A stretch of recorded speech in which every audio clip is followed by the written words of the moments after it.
Të pyetur në nëntor nga Banka e Shqipërisë, agjentët imobiliar janë shprehur se presin rritje të çmimeve të pasurive të patundshme në vend përgjatë 2 viteve të ardhshme.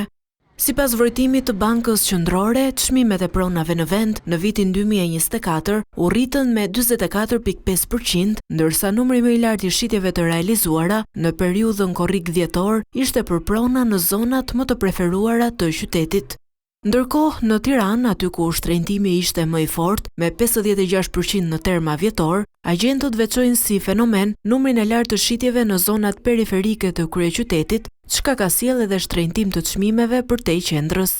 Nga të dhënat e grumbulluara, vjet re se 72% e agjentëve në 6 mujorin e 2 të vitit kanë realizuar shitje pronash me çmim deri në 20% më të ulët se çmimi fillestar, pra prona është shitur më lirë.